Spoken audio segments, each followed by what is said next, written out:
하나님의 말씀은 마태복음 4장 1절부터 11절까지입니다. 함께 교독하시겠습니다. 그때 예수께서 성령에게 이끌려 마귀에게 시험을 받으러 광야로 가사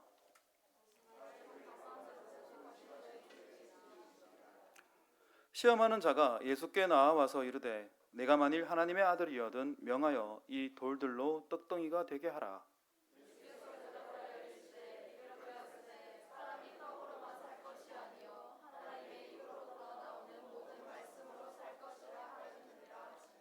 이에 마귀가 예수를 거룩한 성으로 데려다가 성전 꼭대기에 세우고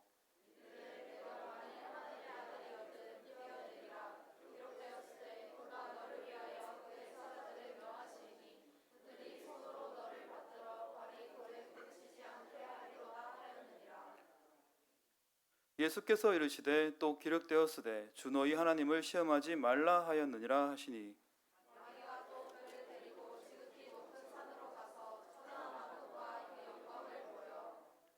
이르되 만일 내게 엎드려 경배하면 이 모든 것을 내게 주리라.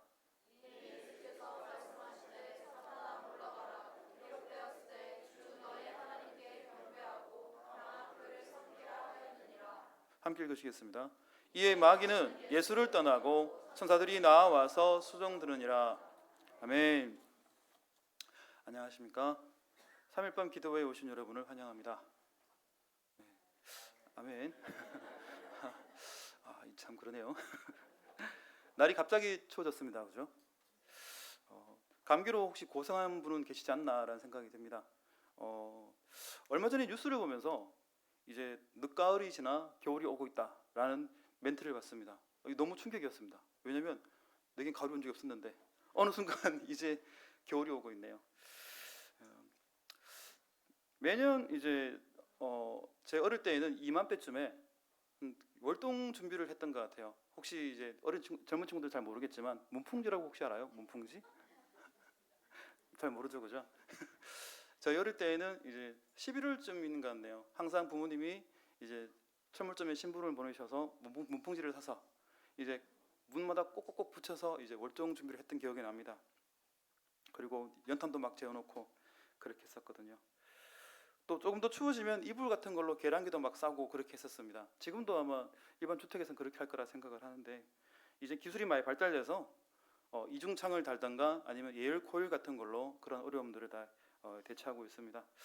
그 시절이 좀 살기는 더 어려웠는데 돌이켜보면 더 따뜻하게 와닿는 것은 부모님이 케어해 주시고 또 돌보시는 그 느낌이 너무 이쁘지 않나 생각이 듭니다. 지금 어르신들께서도 이제 우풍센 방에서 모여서 키웠던 그 아이들이 장성해가지고 이 손자도 안겨주는 그런 분들 계실 거라 생각하는데 그때 생각하면 더 마음이 따뜻하고 그러지 않습니까? 아날로그 시대에는 그 나름의 따뜻함이 있었는데 근데 이거를 같이 경험을 공유하지 못하니까 너무 아쉬운 것 같습니다. 하나님께서는 우리 가운데 우리의 삶과 인생을 경험하시러 이 땅 가운데 내려오셨습니다. 실상 하나님께서는 우리를 알지 못하셔서 내려오신 것은 아니십니다. 왜냐하면 우리를 창조하시고 또한 모든 것을 통해서 우리를 섭리하시고 인도하시기 때문에 우리의 작은 것 하나까지 다 아시고 이해하십니다.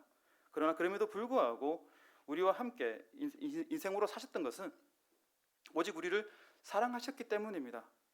하나님께서도 우리의 삶을 직접 경험하시고 우리의 고통과 슬픔도 경험하셨음을 우리 가운데 큰 위로를 받게 합니다. 내가 너희를 안다 하시는 그 안다함이 우리 가운데 더 깊이 와닿는 것이죠.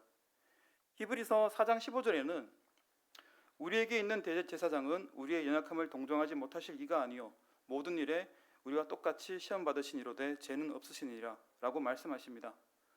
주님께서 이 땅 가운데 오셔서 완전한 인간으로 오셔서 우리가 경험했어야 될 많은 시험과 슬픔, 어려움들 겪으시면서 우리 가운데 위로하십니다.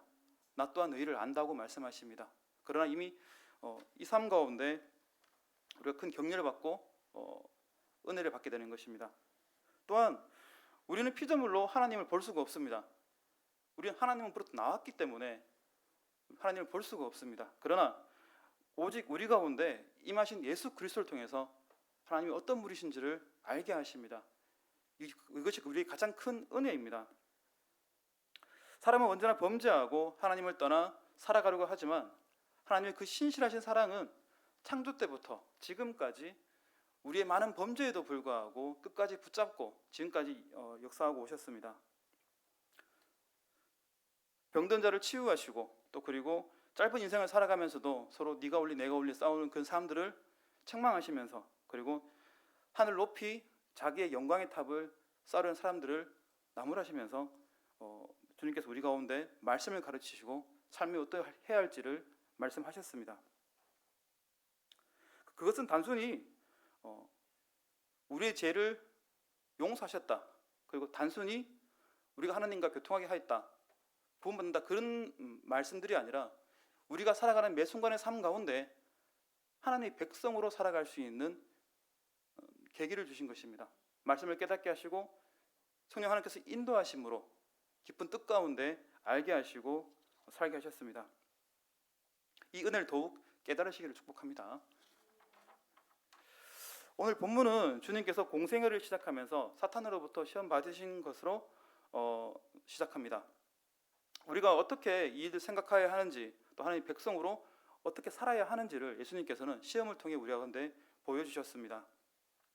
예수님께서는 요한에게서 세례를 받으시고 성령께서 임하신 뒤 본문처럼 광야에서 시험 받으셨습니다. 이 일들은 시간을 두고 일어난 것들이 아니라 1절처럼 그때라고 번역되어 있는데 이것은 동시에 바로 그런 의미로 이해하시면 되겠습니다. 그러나 본문의 내용이 있다 하여도 사탄이 하나님을 시험할 수 있는 권한이 능력이 있는 것처럼 오해하시면 안 됩니다. 다만 첫사람 아담을 실족한 것처럼 사단은 예수님께 도전하였고 또 예수님께 도전을 허락하신 겁니다. 바로 인간의 구원 때문에 제 속죄함 때문에 허락하신 것이 그렇게 이해하셔야 됩니다. 사단은 예수님께 돌을 떡으로 만들어 보라 라고 유혹했고 그리고 네가 하나님의 아들이면은 이 성전 밑에서 떨어져 봐라. 하나님이 너를 보호해 주실 것이다 라고 얘기를 합니다. 그리고 마지막에는 내게 절하면 이 모든 게 네 거야 그렇게 유혹합니다. 이 구절들은 이제 많은 설교 가운데 인용이 되는 구절들입니다. 그러나 또 우리가 가장 많이 눈 감고 있는 구절이기도 합니다. 먼저 하나님의 영생의 말씀에 따라 살아야 합니다. 3절과 4절입니다. 같이 한번 읽어보실까요? 시작. 시험하는 자가 예수께 나와서 이르되 내가 만일 하나님의 아들이거든 명하여 이 돌들로 떡덩이가 되게 하라. 예수께서 대답하여 이르시되 기록되었으되 사람이 떡으로만 살 것이 아니요 하나님의 입으로부터 나오는 모든 말씀으로 살 것이라 하였느니라 하시니. 아멘.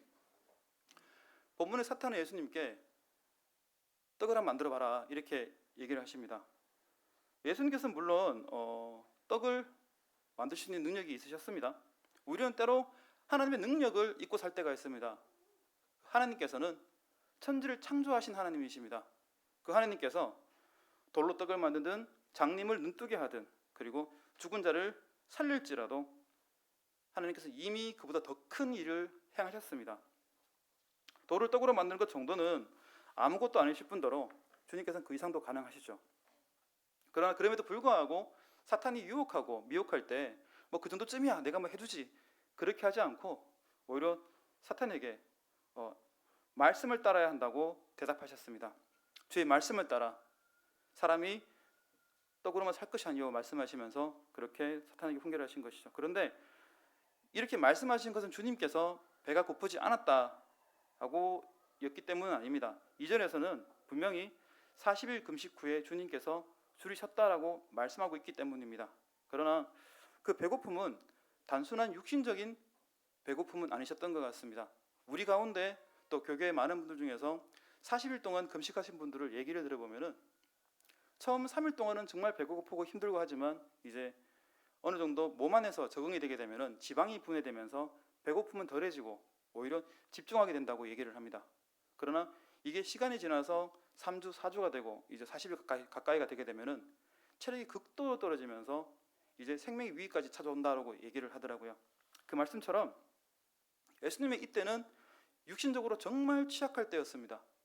가장 약해지고 약해졌을 때 사탄은 예수님께 돌을 떡으로 만들어 보라라고 미혹한 것입니다. 이것은 주님께서 40일의 금식 더욱더 사역을 준비하시고 또한 그 일들을 준비해서 감당하셨습니다. 그 가운데 이런 일들을 만난 것입니다. 이 첫사람 아담은 이제 사탄에 미혹받아서 자기가 풍족한 가운데 선악과를 보고 교만한 마음에 범죄하게 됩니다. 그러나 예수님께서는 그 처절하고 연약한 환경 가운데서도 범죄하지 아니하고 하나님께 영광 돌림으로써 사탄의 미혹함을 이겨내게 되는 것이죠. 이 말씀들은 신명기 8장 2절과 3절에서 하신 말씀과 사실 상관이 있습니다. 2절에서는 내 하나님 여호와께서 이 40년 동안에 내게 광야의 길을 걷게 하신 것을 기억하라. 이는 너를 낮추시며 너를 시험하사 내 마음이 어떠한지 그 명령을 지키는지 지키지 않는지를 알려 하심이라. 너를 낮추시며 너를 죽이게 하시며 또 너도 알지 못하여 내 조상들도 알지 못하던 만나를 내게 먹이신 것은 사람이 떡으로만 사는 것이 아니요 여호와 입에서 나오는 모든 말씀으로 사는 줄을 네가 알게 하려 함이라 라고 말씀하십니다. 주님께서 대답하신 말씀은 뭐냐면 인생의 모든 필요 가운데 그리고 어디에 중심을 두고 살아가야 하느냐라고 말씀하십니다. 우리는 우리 육신의 문제에 묻혀 살아갑니다. 자녀를 키우고 또 직장 일을 하고 환경 가운데 살아가면서 하나님 말씀 가운데 어느 순간 초점을 잃고 살아가게 되는 것이죠. 어쩌면 그게 우리가 당면한 현실이고 가장 중요한 것일 수도 있습니다. 필요에 따라 정말 선택의 순간이 올 수도 있습니다. 그러나 그 선택의 순간에도 주님께서는 당신의 필요가 아니라 하나님의 영광을 생각하셨습니다. 예수님께서 당하신 인간적인 삶의 어려움을 당했을 때 또 마찬가지로 우리한테도 온다면 솔직히 이겨내기 쉽지 않습니다. 어떻게 해서 그래? 주님께서는 당연히 배고픈 말 말씀하시는 하는 것이 아니라 공생의 기간 가운데 배신당하시고 모멸당하시고 또한 침뱉음 당하신 아픔을 겪으셨습니다. 그 매 순간순간 가운데 우리가 우리 삶을 내려놓고 아멘하고 순종하는 부분이 너무나 어려운 환경입니다. 그러나 오히려 예수님께서는 그러한 삶의 어려움과 아픔 속에서도 당신의 삶을 경계하시고 그리고 영생의 말씀을 따라 세상과 구별되어 살기를 결정하셨습니다. 그것이 우리가 하나님 백성에 사는 증거이며 거룩한 성도라는 것을 주님께서 가르쳐 주시는 것입니다. 우리 인생을 하나님의 영적 공급하심에 맞춰서 살아가야 한다고 주님께서는 우리 가운데 말씀을 하십니다. 또한 본문 5절부터 7절까지는 또한 하나님을 시험하지 않아야 한다고 주님께서는 말씀하십니다. 사단이 성전 꼭대기로 인도하여서 시편 91편 11절과 11절의 구절을 인용하면서 네가 하나님의 아들인데 성경에 이런 말이 있지 않아. 떨어져도 뼈가 부러지지 않을 거야. 다리를 다치지 않을 거야. 라고 말을 합니다. 네가 정말 하나님의 아들이고 메시아라면은 당연히 이런 일이 일어날 거 아니야. 그런 능력이 있는데 이 구절들로 한번 확인해 볼 필요 있지 않을까? 사탄은 미혹합니다. 이 정도는 가능하지 않냐라고 얘기를 하는 것이죠. 그런 능력이 있는데 사탄은 계속해서 주님께서를 미혹하셨지만 하나님을 절대적으로 신뢰하는 대신 그분을 검증하고 시험하도록 주님을 유혹하고 부추겼습니다. 마치 선악과에 데려다 놓은 하와처럼 의심하도록 만들었고 그리고 그 가운데 허영심과 교만함을 기속적으로 부추겼던 것입니다. 그러나 예수님께서는 본문 7절에서 말씀하신 것처럼 또 기록되었으되 주 너희 하나님을 시험하지 말라 하였으니 라고 하시면서 대답하십니다. 마치 사단이 말씀으로 공격하고 예수님께서 방어하듯이 그렇게 성경은 말씀하고 있지만 실제로는 본문의 또에 해당하는 말은 뭐냐면 헬라어로 팔린이란 단어로 반대의 의미가 아니라 부가적 설명으로 사용되는 단어입니다. 실상은 예수님께서 사단의 성경 인용이 잘못되었다라고 말씀하시고 바른 이해를 위해서 말씀하시고 주를 시험하지 말 것을 그리고 교만한 마음을 경계토록 하신 것입니다. 시편 91편 11편 11절 12절의 원문 내용은 어떻게 되어 있냐면 그가 너를 위하여 천사들을 명령하사 내 모든 길에서 너를 지키게 하심이라. 그리고 그들의 손으로 너를 붙들어 발이 돌에 부딪히지 아니하게 하리로다 라고 되어 있습니다. 본문의 말씀은 하나님의 능력을 말씀하신 것이지만 그 이전에 하나님이 신자에 대한 보호하심을 말씀하고 계십니다. 하나님을 피난처로 삼고 의의 길을 걷는 자에게는 하나님께서 끝까지 보호하시겠다고 말씀하시는 것이죠.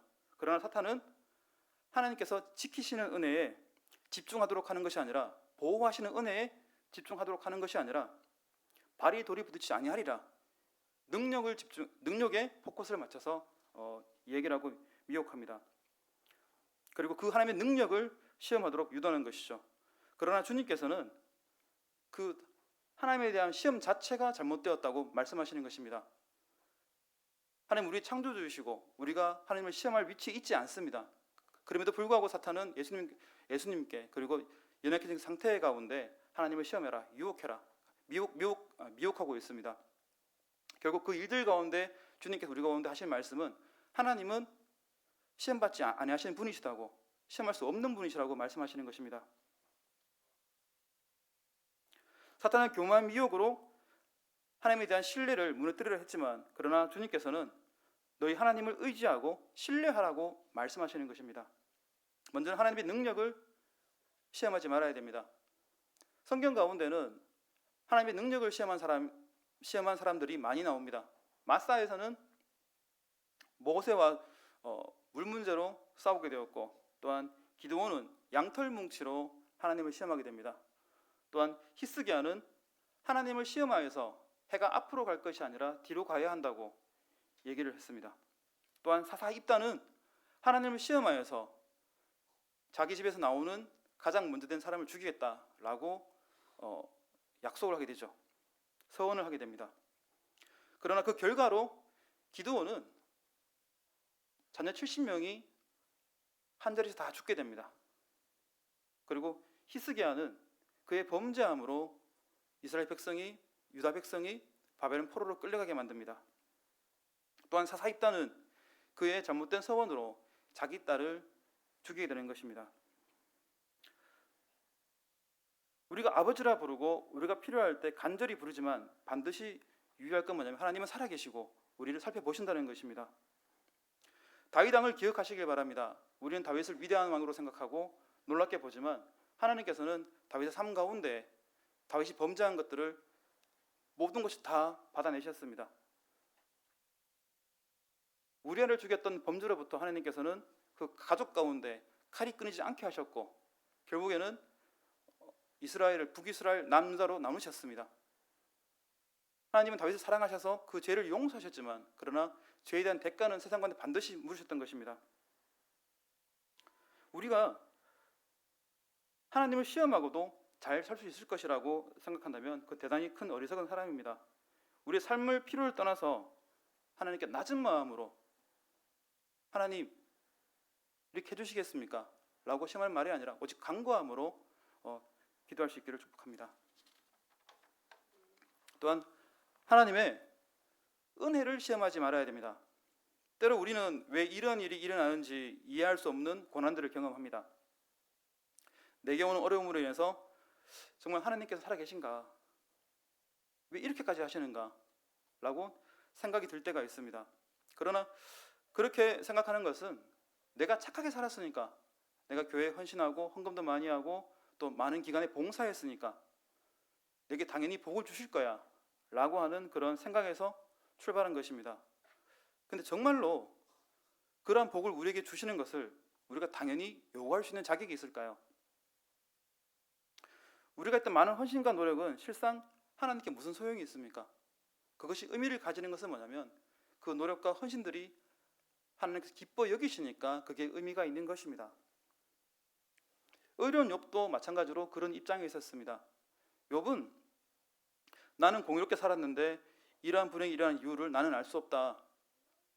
하나님 나랑 같이 만나서 얘기 좀 해봅시다 라고 하는 입장이었습니다. 그의 공의롭고 의로운 삶은 하나님께서 복을 주신다는 그 약속 때문에 욥은 그렇게 말을 할 수 있었고 생각할 수 있었던 것이죠. 그 율법의 약속처럼 선한 그의 삶에도 하나님이 좌절을 겪게 하시고 어려움을 겪게 하는 부분에 하나님의 미이행에 대해서 항의하고 또한 이행을 요구하고 있었습니다. 그러나 욥은 그 모든 고난 끝에 자신의 삶을 삶이 의롭고 공의롭고 생각했던 것이 사실은 자신의 행위에서 오는 것이 아니라 그 행위를 의롭다 칭해 주시는 하나님의 은혜였던 것을 깨닫게 됩니다.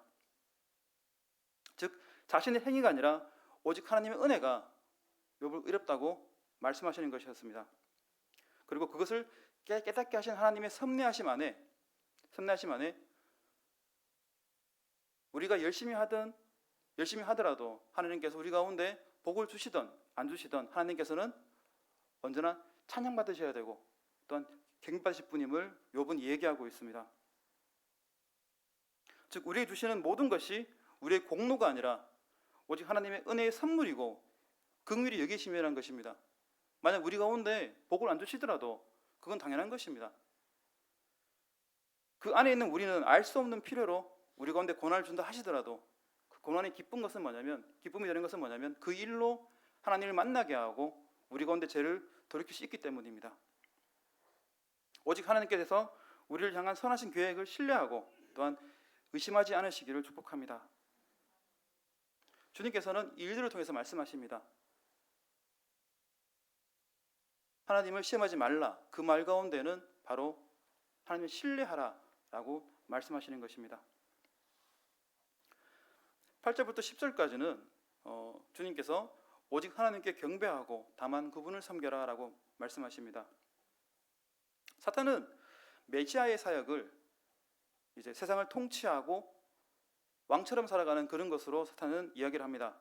그리고 그 세상의 통치와 점령은 자신을 경배해야만 다스릴 수 있다고 얘기를 한 것입니다.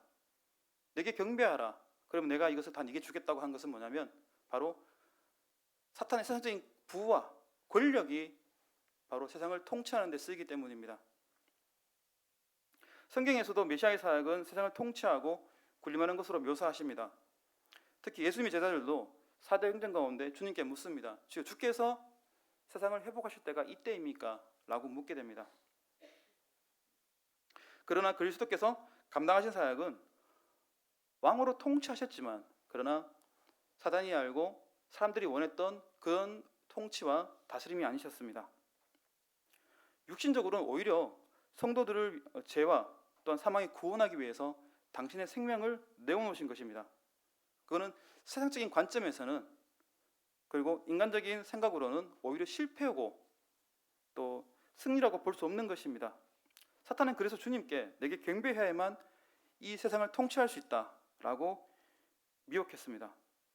그러나 그 본질은 하나님을 떠난 것이고 그리고 하나님의 구원 계획과는 상관이 없는 내용이었습니다. 그래서 주님께서 사탄에게 주 너희 하나님께 경배하고 다만 그를 섬기라라고 말씀하신 것입니다. 하나님 나라의 승리와 통치는 세상적인 성공에 있지 않습니다. 그것을 기억하시길 바라겠습니다. 주일 오후에 말씀드린 것처럼 하나님 나라의 능력은 세상적인 능력과 권력과 부가 아니라고 말씀드렸습니다. 오직 성도를 변화시키는 하나님의 은혜와 구원이 진정한 능력이고 또한 우리 가운데 사랑과 헌신이 이것을 이룰 수 있는 무기입니다. 그러나 사탄은 주님을 시험하였듯 우리도 시험하여 우리의 말씀의 형체와 성공을 사랑과 헌신이 아니라 그리고 육신적 부흥에 있다고 미혹할 것입니다. 그 미혹 가운데 주님께서는 말씀하십니다. 오직 하나님을 경배하라고 말씀하십니다. 신앙의 길을 가다가 많은 사람들이 여기에 넘어집니다. 육신적인 부흥을 쫓다 보면은 결국 하나님 나라에서 멀어지고 어느 순간 우리는 사탄을 경배하며 살아가게 됩니다. 마음을 지킨다는 것이 참 어려운 것이 어느 순간 우리가 살아가다 보면 마치 이것이 내가 이뤄낸 것처럼 환상을 품게 됩니다.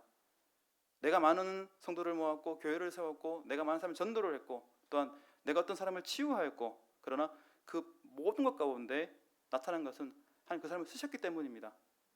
이것이 하나님의 은혜가 아니라 어느 순간 이것이 나의 능력이 되고 나의 자랑이 되어버립니다.